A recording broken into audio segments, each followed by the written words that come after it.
Hello students, मैं विशाल गुप्ता आपका teacher. कैसे हो आप सब स्टूडेंट्स। इस वीडियो में मैं आपको क्लास 11 का जो सब्जेक्ट है अकाउंटेंसी का, उसका चैप्टर अकाउंटिंग इक्वेशन है जो, उसके प्रैक्टिकल प्रॉब्लम करा रहा हूं आपको टीएस ग्रेवाल से। उसका सोल्यूशन हम करेंगे आज 17 से 19 इस वीडियो में। तो गाइस स्टार्ट करते हैं क्वेश्चन नंबर 17 से। क्वेश्चन नंबर 17 क्या कह रहा है कि if the capital, question number 17, if the capital of a business business is rupees 3 lakh, 3 lakh रुपए की अगर उसकी कैपिटल है, ठीक है, एंड लायबिलिटीज़ उसकी कितनी है, are rupees 50,000 and loss is rupees 70,000, calculate total assets of the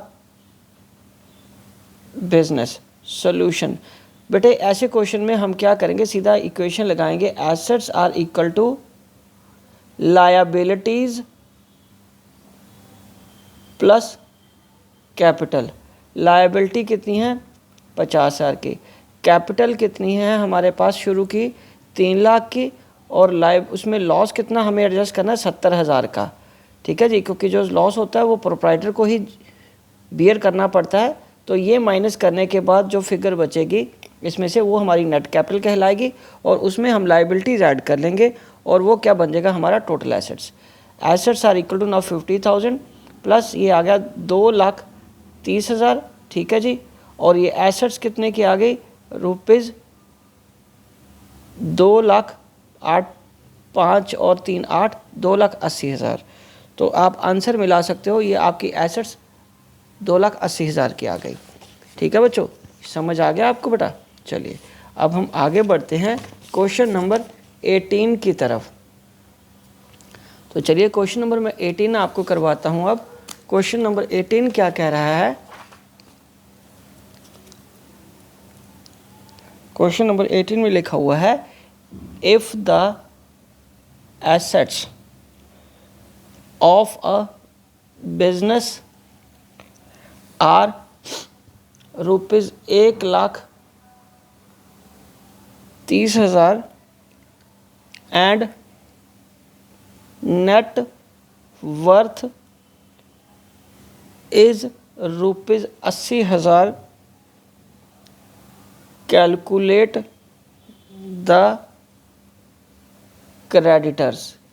the creditors. तो हमें सॉल्यूशन कैसे ढूंढना है, फिर वही हमें इक्वेशन लगा देनी है। Assets are equal to liabilities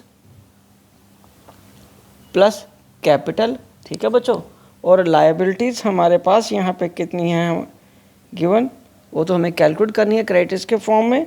और एसेट्स कितनी है हमारी, 1,30,000 की, और एल का साइन लगा दो यहाँ पे। और कैपिटल कितनी है, जिसको हम नेटवर्थ बोलते हैं, 80,000। ठीक है जी, तो अब लायबिलिटीज़ इस तरफ आ जाएंगी, जिसको कि यहाँ पे हम सिर्फ क्रेडिटर्स डिनोट कर रहे हैं, इज इक्वल टू 1,30,000 माइनस 80,000। तो ये आ जाएंगे क्रेडिटर्स, लायबिलिटीज़ जिसको हम बोल रहे हैं लायबिलिटीज़, ये आ जाएंगी 50,000 की। ठीक है बच्चों, ये हमारा आंसर है। सो नेटवर्थ क्या होती है, एसेट्स माइनस लायबिलिटी करके ही हम उसको नेटवर्थ बोलते हैं, दैट इज़ आर कैपिटल। सो इसका मैं दोबारा लिख देता हूँ आपको। नेटवर्थ का जो नाम होता है दूसरा, उसको हम कैपिटल बोलते हैं। ठीक है जी, और कैपिटल आपको पता है कि कैसे कैलकुलेट करते हैं, सी इज इक्वल टू हमारे पास ए माइनस एल की फिगर बन जाती है। ठीक है जी, चलिए बेटा हो गया।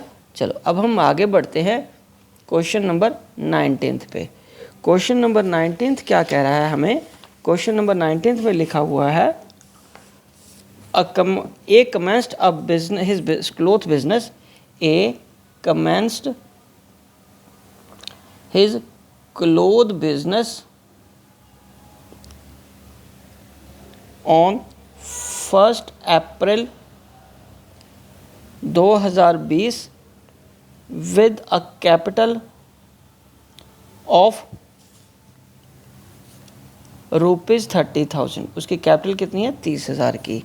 ठीक है जी, on 31 March 2021, 31 March 2021 his assets were worth rupees 50,000 and liabilities of rupees 30,000 sorry 10,000. Find out the closing capital and profit earned during the year.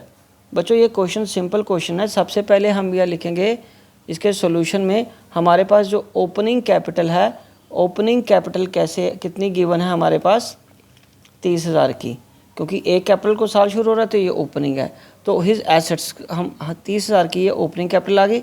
अब हम क्या करेंगे, क्लोजिंग इक्वेशन लगानी पड़ेगी, जिसको हम क्लोजिंग इक्वेशन मैं लिखूंगा यहाँ पे। क्लोजिंग इक्वेशन के हिसाब से अगर मैं यहाँ बात करूँ तो अगेन फिर आएगा तो वही, तो इसका मतलब अब हम यहाँ पे क्लोजिंग कैपिटल कैलकुलेट करेंगे। हमारे पास 31 मार्च क्लोजिंग डेट्स को एसेट्स कितनी है 50,000 की, ठीक है बच्चों, और उसके बाद लाइबिलिटीज़ कितनी है 10,000 की, ठीक है। और ये सी हम फाइंड कर लेंगे। सी कैसे फाइंड करेंगे, क्लोजिंग कैपिटल जिसको बोल सकते हैं हम इस क्वेश्चन में, क्लोजिंग कैपिटल हमारे पास आ जाएगी, इसमें से एसेट में से लाइबिलिटीज़ माइनस कर दो तो 50,000 माइनस 10,000, 50,000 माइनस 10,000 तो ये आ गया 40,000। तो ये हमारे पास क्या आ गया, क्लोजिंग कैपिटल। क्लोजिंग कैपिटल हमारे पास आ गया। तो अब हम क्या करेंगे, प्रॉफिट लिखेंगे। हम क्या करेंगे, profit is equal to closing capital minus opening capital. Closing capital कितनी है 40,000, ओपनिंग कैपिटल कितनी है 30,000, तो प्रॉफिट कितना आ गया 10,000, ठीक है जी। तो ये हमारा आंसर आ गया। आंसर मिला लो ज़रा, ठीक है इसके साथ आंसर, यस। तो स्टूडेंट्स इसी के साथ ये क्वेश्चन कंप्लीट होता है और मैं ये वीडियो भी यहीं कंक्लूड करता हूँ। आई होप कि आपको अच्छे से समझ आ गया होगा। आप इसी तरह मेरे चैनल को सब्सक्राइब करके वीडियोस देखते रहिए और अपना कंप्लीट कोर्स करते रहिए। बाकी इसके नेक्स्ट क्वेश्चन है मैं अगली वीडियो में आपको कराऊंगा। ओके जी, विशिंग यू गुड लक।